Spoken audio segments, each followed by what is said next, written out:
Good morning and welcome. Together we're going to light the chalice. It's a special chalice reading this morning, so please look in your order of service and follow along with me if you would please.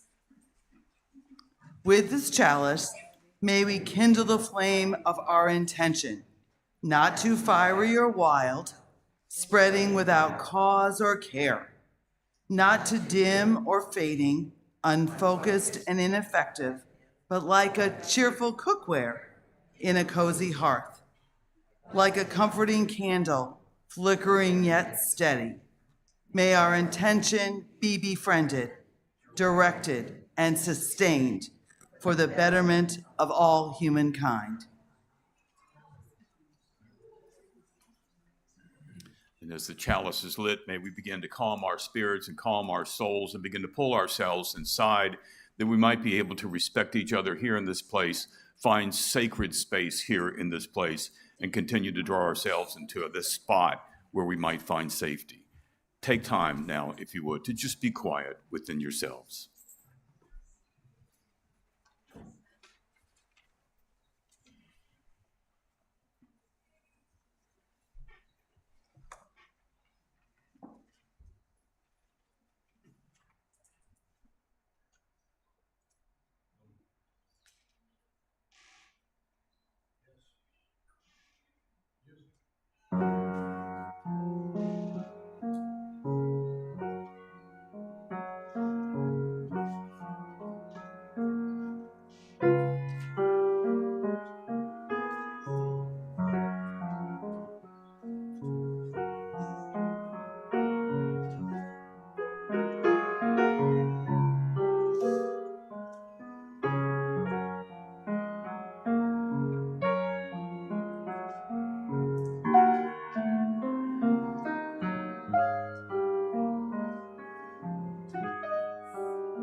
Good morning.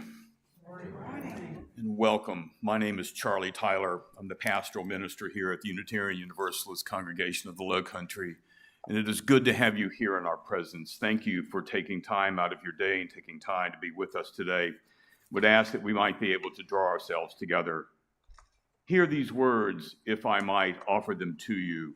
In a world ravaged by violence and by hatred, by conflicts that seem eternal and insoluble, sometimes the only thing we can do is to be still for a moment, to remind ourselves what is real, the sun that rose this morning, the dirt beneath our feet, the air whispering in and out of our lungs this hour. Just try to be present in each moment as it unfolds. Your simple attention is what makes these moments holy. The words of Alana Westbrook, and I would ask that we too would be able to find inside ourselves that stillness, that calmness, that peace that lets this moment be holy with you here in our presence. Those of you who are first and second time visitors, some things I would like for you to know. There's a yellow cards that you should be able to reach in the pulpit or in the chair in front of you. If you can reach one, I would love it if you would take it, fill it out, and leave it in the collection plate as it passes by you. And that's the only thing you should put in the collection plate, because your presence here is a gift.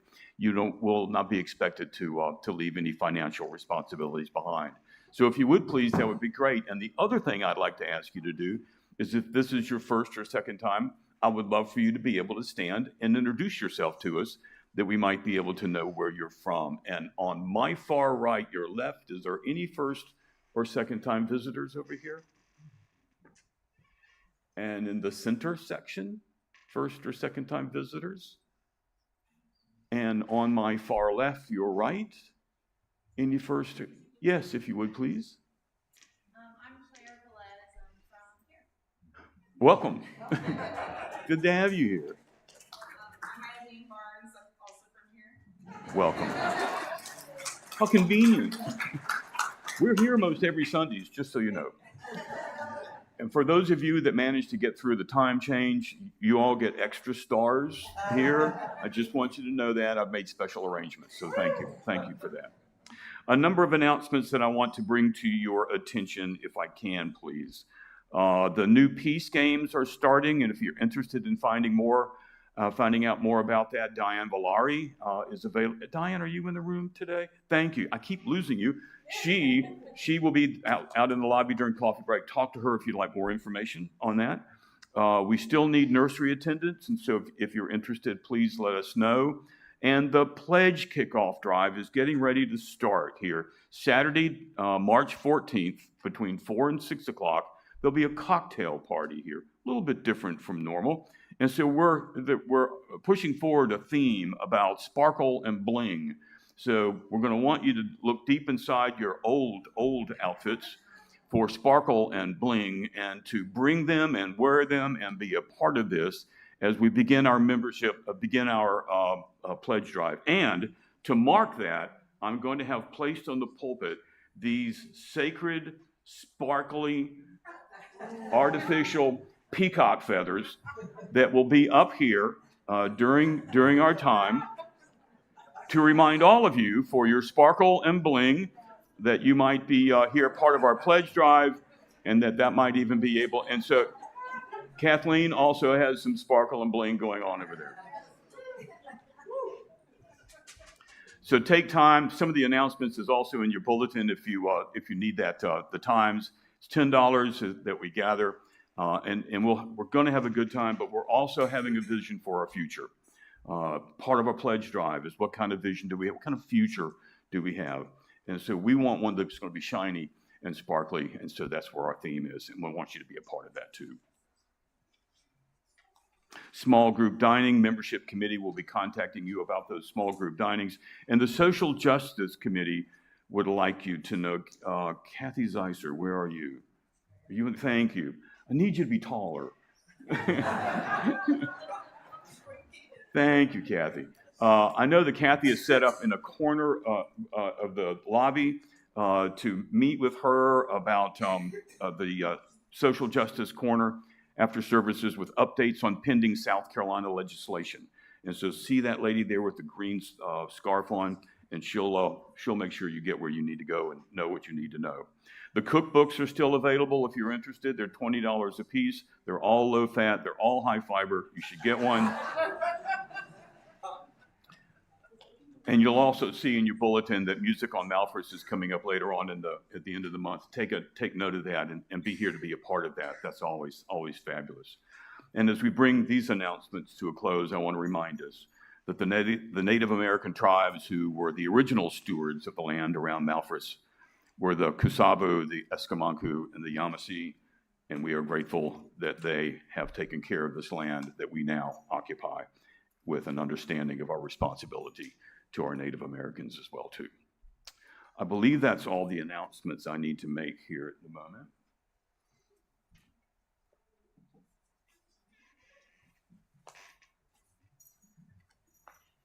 And so it is my deep pleasure to be able to invite my good friend and a longtime minister in this denomination, the Reverend Dick Hood, if you would please bring his opening words. Good morning. Good morning. Start with a small confession. If you think that the sermon is about to be frivolous, you're exactly right. Okay, I want to get that out of the way right off the bat. But I want to explain why I happen to decide to go that route. George Canick and I talk to each other each Sunday usually before church. And we talk very briefly about the week's events. And we usually end with the phrase, well, it can't get any worse.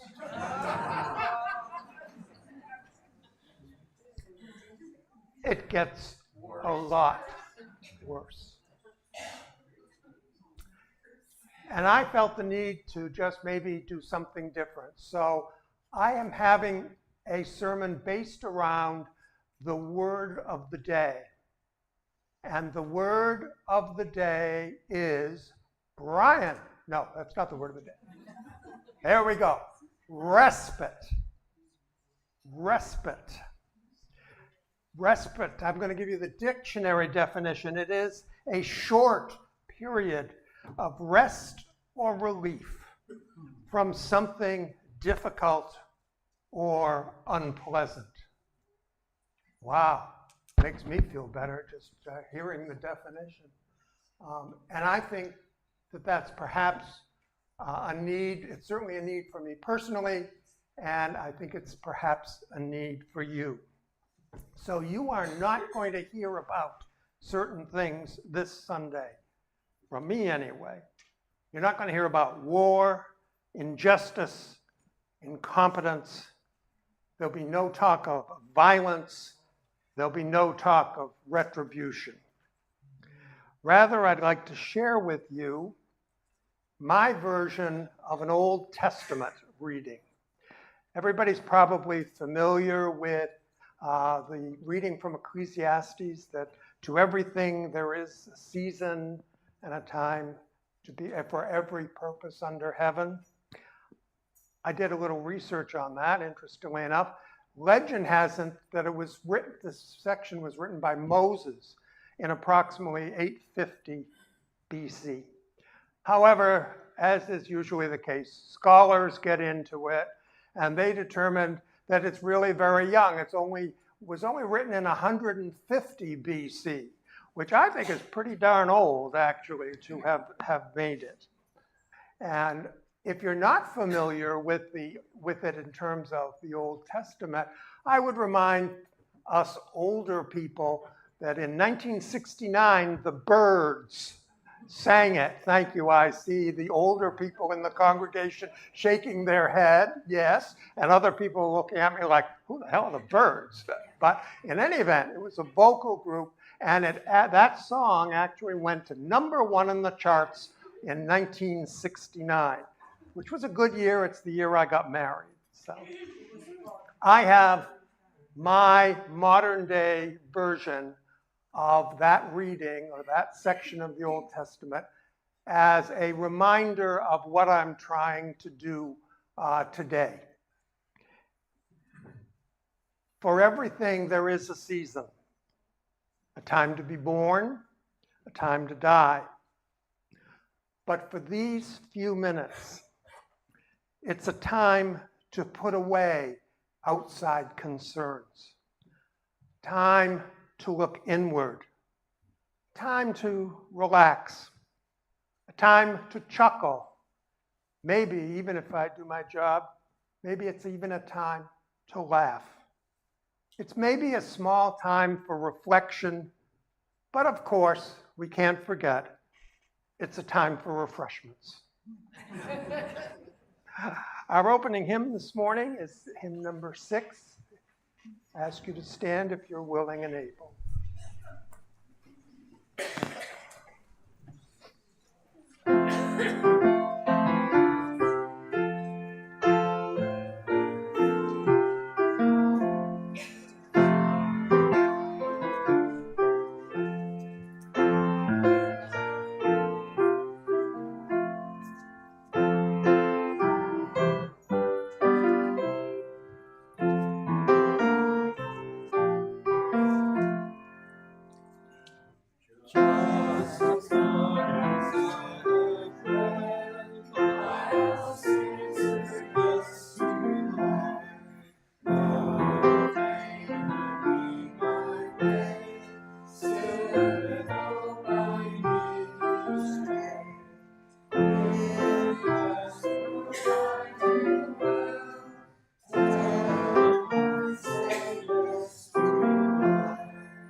This is the time that we sustain our community. And we do that by giving goods to Bluffton Self-Help and the Sandalwood Food Pantry. And I see that many of you have already put your generous donations on the back table. And if you've brought some, please do so as you exit the sanctuary later. It's also the time that we need to sustain our goodness and graciousness of being here together as a community. So those of you that are visiting, please let the basket pass, as your time here is your gift to us. Otherwise, this is our time to sustain our community.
Thank you all so much for your generosity this morning.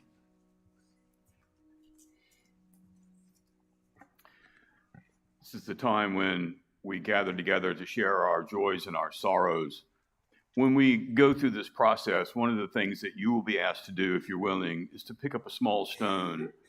And there's a symbolic way and meaning in the stone that you have. And what I'd like to ask is, in a way that's beyond our full understanding, that spiritually you place that joy inside that stone with your heart, with your mind, with your conscience.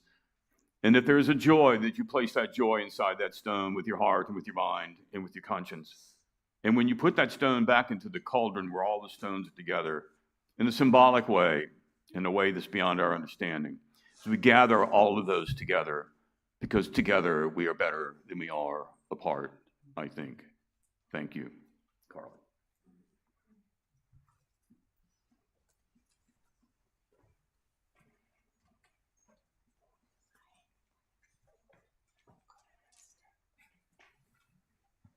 Hi, my name is Barbara. My joy is that we finally got our new dog. Well, we got her from Rascals Rescue on Wednesday, and she's just adorable. She's 2 years old, and she's red-ish, so I got a red stone.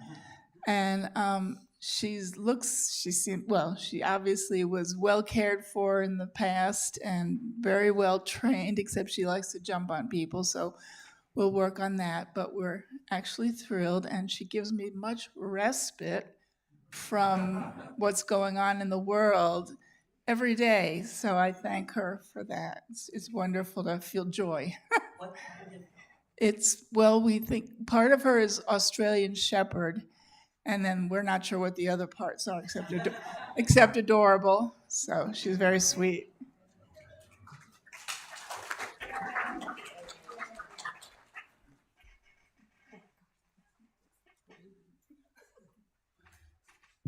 Hello, I'm Kat, and I wouldn't normally share social media news on here, but I wanted to share a joy that is pretty cool. That we are on TikTok. If you didn't know, UUCL is on TikTok, and we've been sharing both Charlie's messages that he shares on Facebook, as well as just kind of some fun content about our congregation.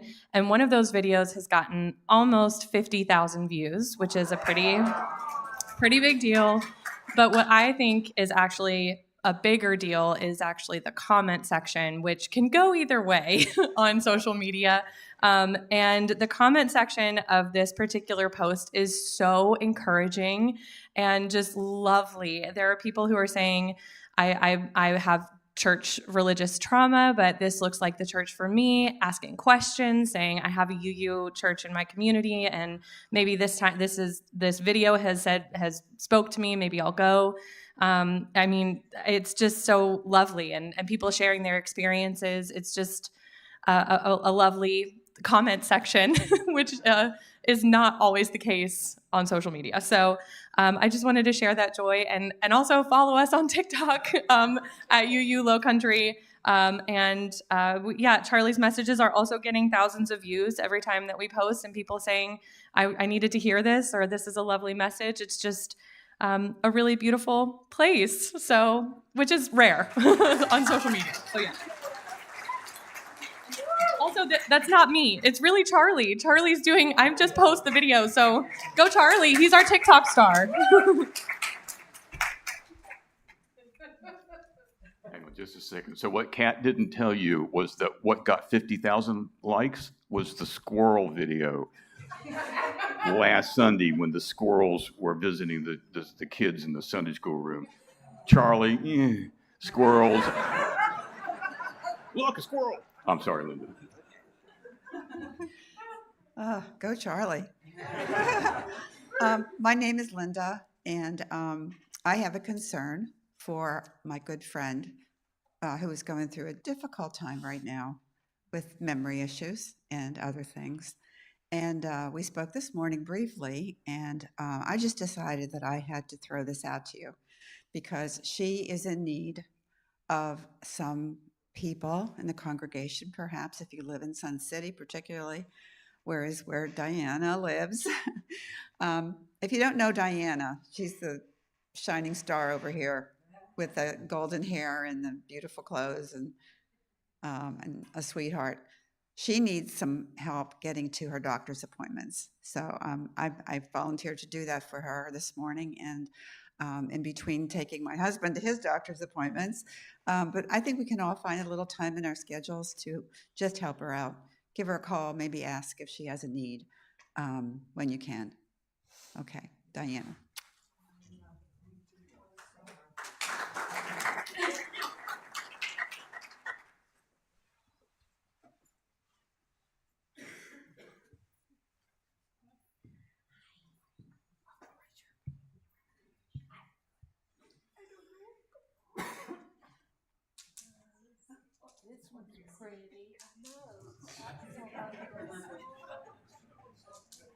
Maybe sis, you like this one? I like this one. Rachel's busy right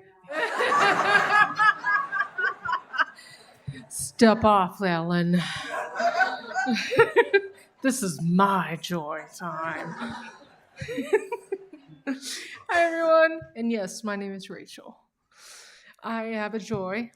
My little sister, who's 27, yes, it's okay. She just had her first baby. Yeah, and I am a new aunt. So, yes, I just wanted to share that with everyone. So, thank you.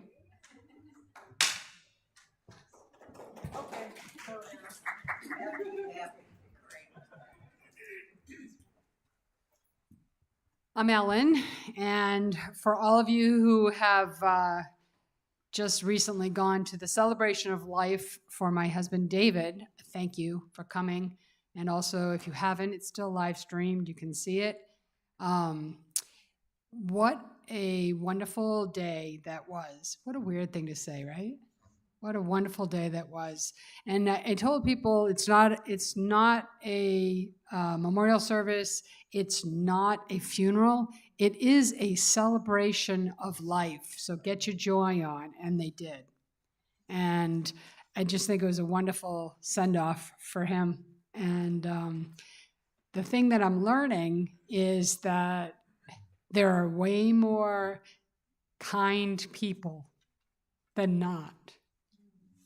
And in this congregation, and I haven't really cried yet like this, so I don't know why I'm crying now, but thank you for being so kind to David and to me throughout all of this. We've gotten so many just wonderful gestures and kind people. And somebody just pointed out to me recently that, somebody said, David was a nice guy, and he said, yeah, he was nice, but he was kind.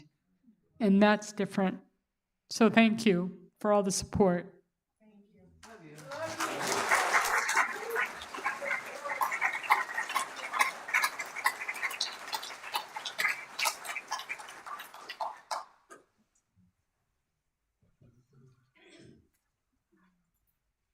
And I will take 2 stones for the joys and concerns that remain unspoken.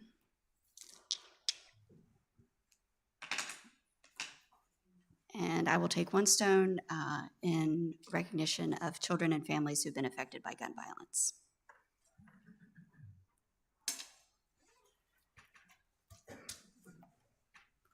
And now we will do our affirmation. It's 441.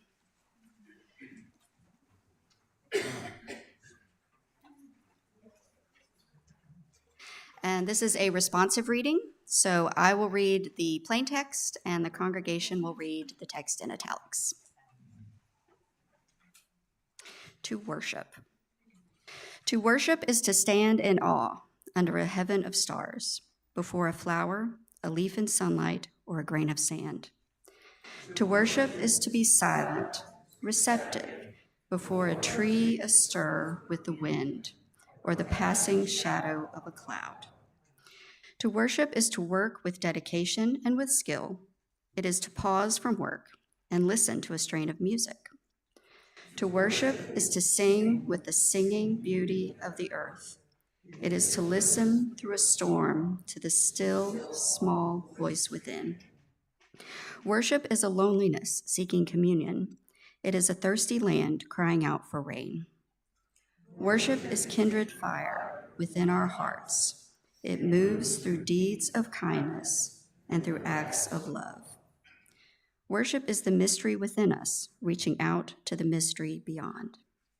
It is an inarticulate silence, yearning to speak. It is the window of the moment, open to the sky of the eternal.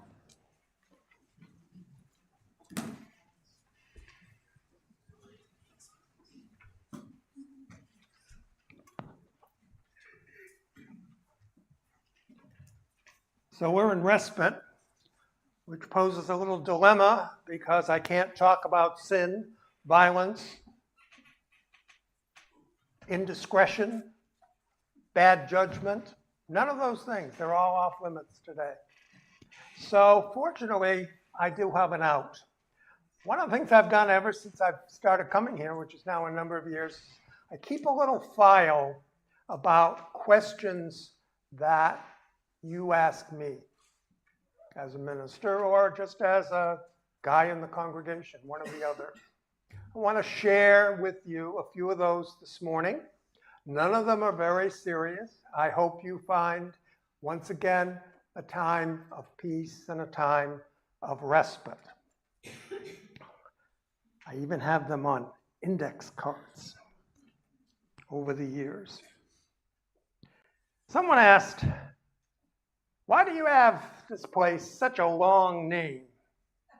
And I wondered about that, and they meant us here. And I counted, we have 19 syllables in our name. Unitarian Universalist Congregation of the Low Country. By God, by the time you say that, you don't want to come in anymore. Our name, though, actually is a reflection of our principles of inclusiveness and our principles of tolerance. The name wasn't the original name of this congregation. We used to be the Unitarian Fellowship of Hilton Head. But when we moved into the new building, it was time to kind of re-examine who we are and also to give ourselves a new name. And like a lot of things in this place and a lot of churches in general, there was some controversy. I see a few hands. I wasn't around for that, but Wendy's shaking her head. Yeah. First of all, why Unitarian Universalist? Oh my God, who came up with that name? Isn't Baptist a lot simpler, you know? In 1961, two separate denominations joined together, the Unitarians and the Universalists. I will spare the historical statement about who they are and all that, but they joined. And of course, at that point, neither was willing to give up their name. So consequently, we're stuck with this Unitarian Universalist. Okay, why congregation? Huh? Aren't we a church? There was some controversy back then, and maybe it still exists, about the word church. That it has for some connotations that are not all that pleasant, that bad things have happened in church. And so, in wisdom, I think this group made the decision that we would call ourselves a congregation because it's the people who are important. The building is a church. We're in a church, but we're members of a congregation. Then you get to, well, Hilton Head? Well, no, we're not just Hilton Head. We might as well be called the Congregation of Sun City, as far as I'm concerned.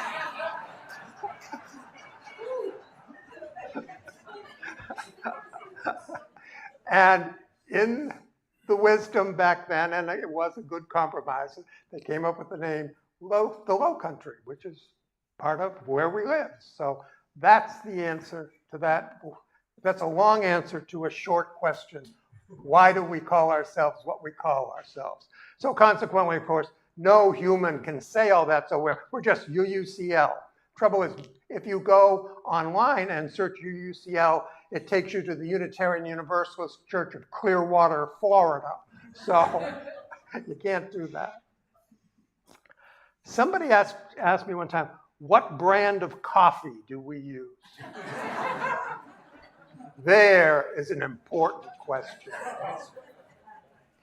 And my answer is, I don't know. However, I can tell you that particularly on Sundays when I have to be up here, that coffee is darn good. Darn good. And a little applause and maybe a little contribution to the bucket out there that helps pay for the coffee might be an appropriate way of saying, wow, I really do enjoy that coffee, whatever brand it might be. Somebody asked me, how come this church doesn't have an organ? Obviously, they haven't priced organs lately. And my response to that is who needs an organ when you got John Shepherd playing the piano?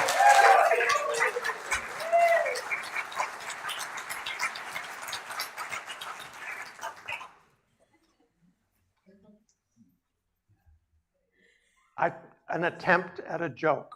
And I know I'm not Pat Job. He has such good jokes, but I don't. But this is a joke I found online.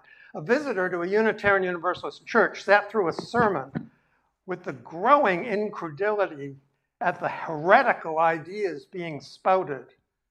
After the sermon, a UU asked the visitor, so, how did you like it? The visitor said, I can't believe half the things the minister said. And the member said, oh, good, you'll fit right in.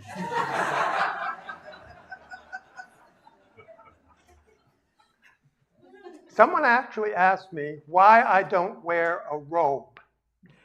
The answer is, I sweat a lot.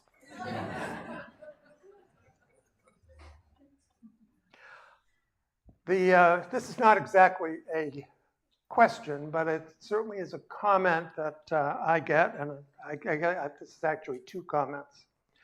First comment is, we sing too much music. The second comment is, we don't sing enough. I think part of that is we don't sing some of the old chestnuts that you sang in the Methodist church 50 years ago. I would say to you that we sing enough. Perhaps, maybe even we could sing a little more, but we, over a period of time, have developed our own hymns. And we're very proud of them. And I try very hard, once in a while, I choose the hymns for my Sundays, to have an old chestnut. But I'm really interested in singing hymns that have been written in the 20th or the 21st century that really reflect more what we believe. And that hymn this morning, just as long as I have breath, I will answer yes to life. That's one of ours. Nobody else's. That's one of ours. So if you don't like singing or whatever, I don't know, come late, you won't have to sing.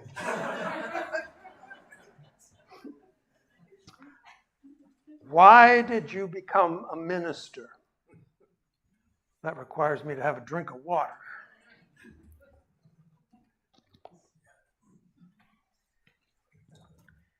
The answer is, I don't know. I honestly, I wasn't called. Maybe Charlie felt that. Did you feel a call at some point? I never got that call. If I got the call, I would have hung up. You know? It was the wrong number, mind you. But It was a wrong number. I like that. That's good, Charles. Thank you. I like that. I was influenced by my youth group in church.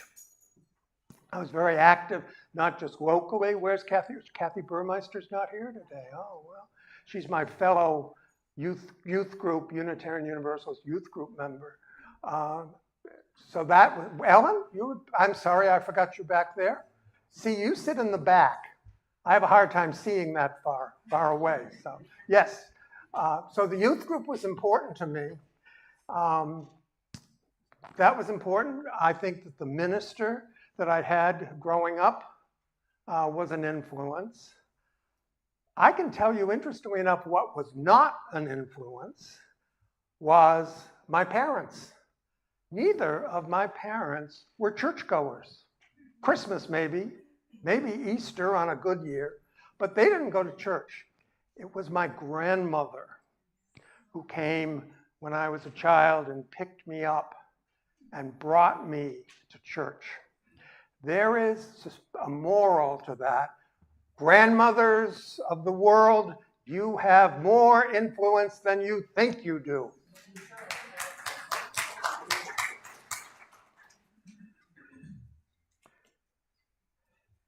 If you don't have a full-time minister, who runs this place? Some days I wonder. No, that's not enough. We have a board. We have a board of trustees, just like any other nonprofit organization, and that's the overall group that runs the church. We have a church administrator, a new church administrator. Hi there, Kat. Welcome. Congratulations. She gets all the day-to-day junk that the board doesn't want to deal with, you know. The toilet's overflowing. Don't talk to the board. Find out from Kat who you're supposed to call. Right.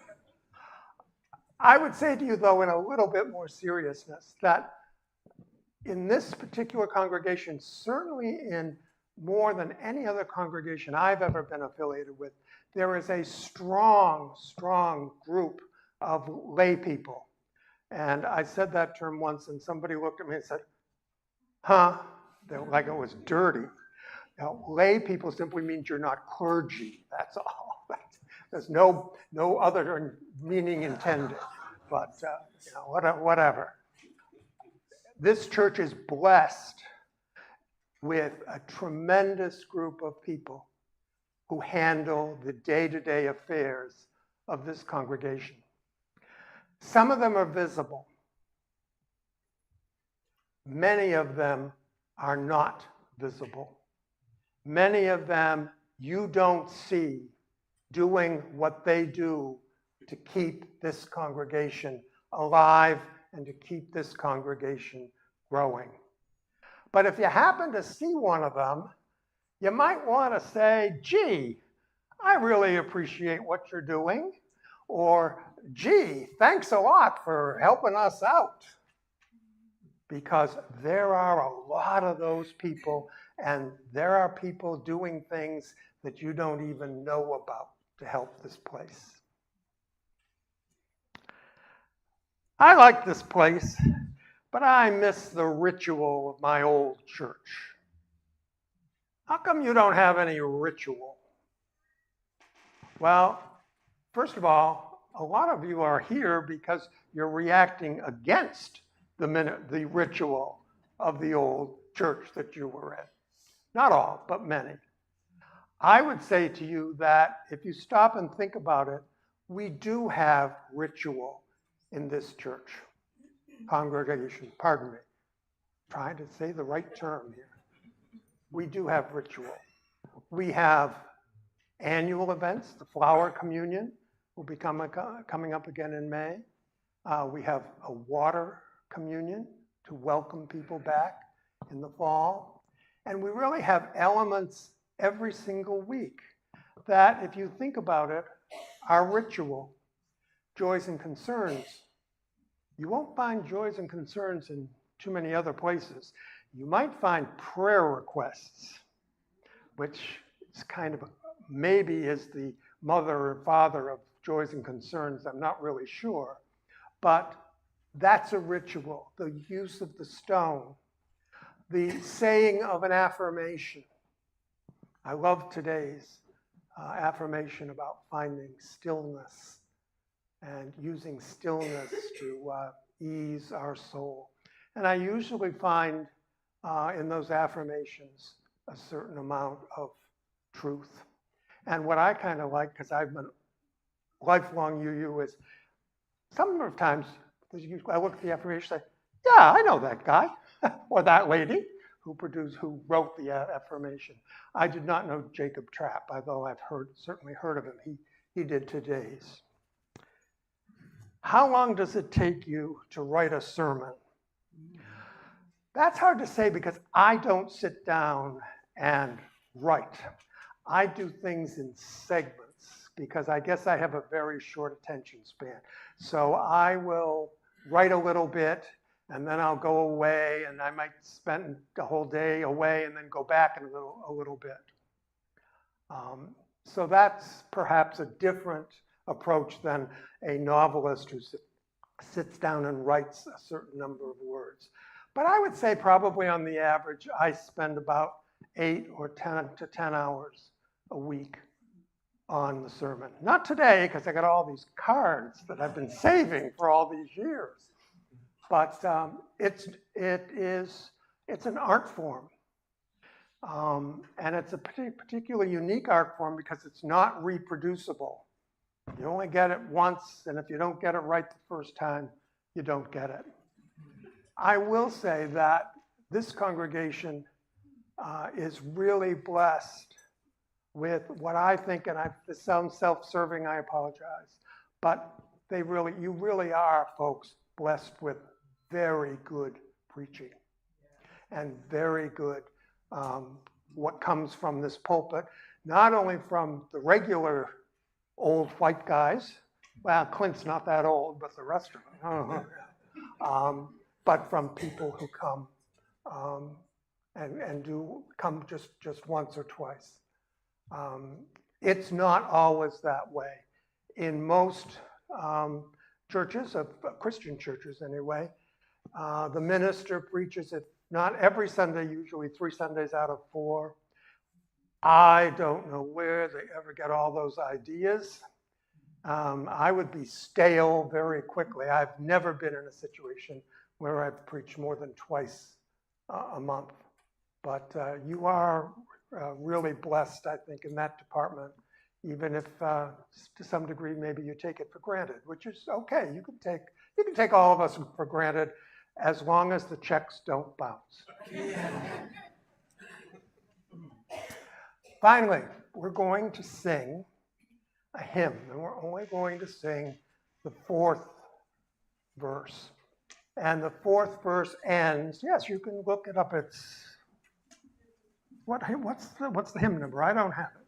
I'm usually organized, but 354. 354, okay. We're only going to sing the 4th verse. And I leave you with that almost as a benediction, although I do have a couple of closing words, because the last words are, to question is the answer. And if you take one perhaps good thought away from all this frivolity and triviality that I've shared with you this morning, it is that. And that is, to question is the answer. And if you stop questioning, you've really stopped thinking, and you don't want to do that. And if you come to this room and this sanctuary, hopefully you leave with question after question after question. On a more serious note, because I have another role, I'm also on the finance committee of this church. The pledge drive is starting again. God, I hate pledge drives. Charlie talks about, he didn't mention it this Sunday, but usually he does, how this is a special place. And you know what? The first 12 times he said it, I smirked. I didn't think, wow. But you know what? He's right. It is a special place. And unfortunately, it's a special place that will only continue to thrive if you support it, because there ain't no foundations, there ain't no outside sugar daddies, whatever. It is us who can continue the specialness of where we are. And I leave you with that somewhat serious thought after hopefully I've provided you with a little laughter. And are we singing the hymn next? Yes. Right? Yes. I don't have an order of service. I forgot to pick it up. Okay, it is hymn, what? Tell me again? 54. Say that again. 354. 354, verse 4. If you would rise as you're willing and able.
Dick, thank you. Always love hearing from you, and you'll have a moment to offer a few more thoughts before we come to a close. But for Claire and Eileen, I believe I'm pronouncing your names right. Thank you for coming and being here today. And those of you who are guests and visitors, I want you to know that you have helped make us complete in this place in a way that is beyond our understanding when we gather together.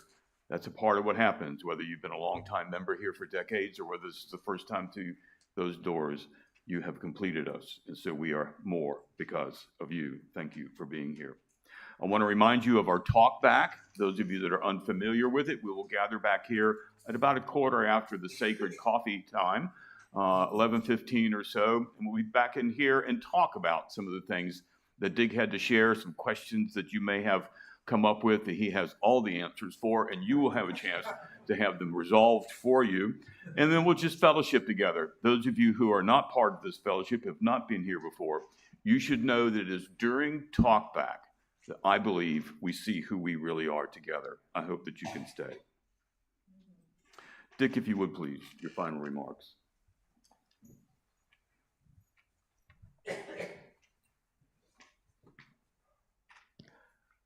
May you find respite and peace.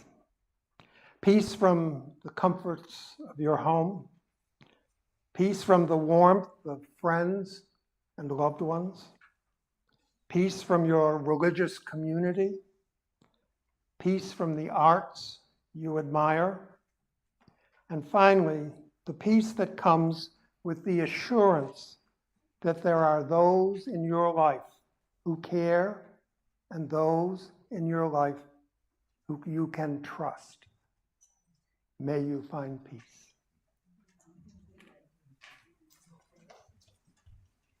As our time of respite comes to a close, would you please stand if you are willing and able and join with me in the extinguishing of the chalice?